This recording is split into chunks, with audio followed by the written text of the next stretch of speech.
nhụa mí nhẹ đà.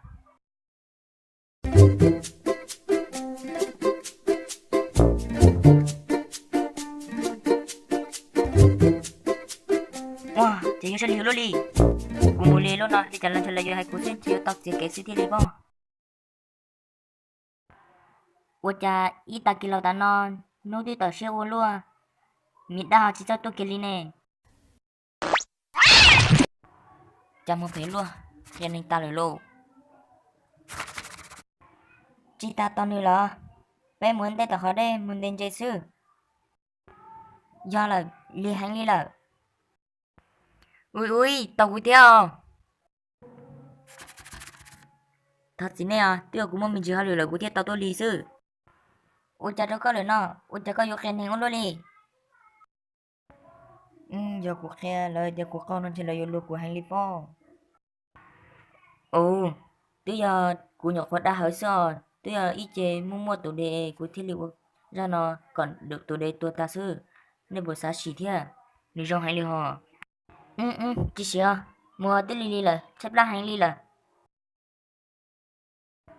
Ô, ấy ta kỳ ta nó, nên chỉ nó chỉ lý lọ. Linh thời chế hay cũng gan là chủ tôi nên nó thiên là hà. Hay cho nên là chủ sẽ chế nhưng chỉ muốn tự nhiên của liều. Đã chế, của chế cơ mấy tụi tao nó hả? Chứ của mình đây, trong khó của tôi tao đi nè.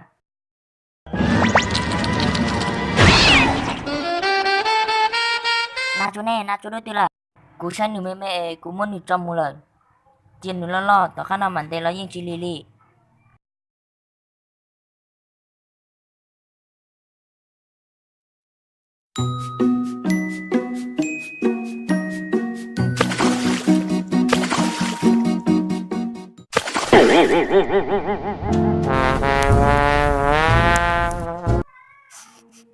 Chú khao lô đi.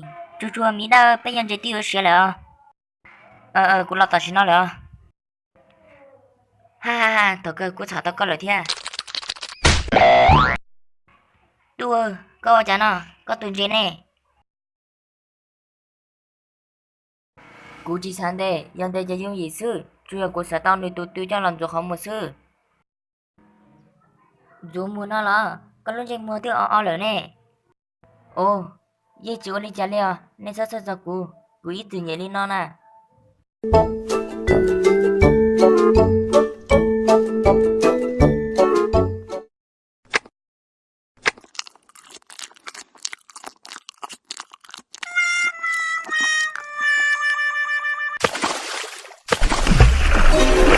Ôi, ôi. Ủa chả đâu có lỡ. Chú cha cha của quê, của xã đã đi ít lên xưa.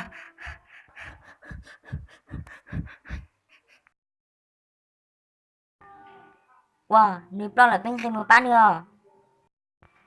Bé, sử dụng tiền, ta chỉ ý trả hồng kỳ bé lúc hỏi xin nè.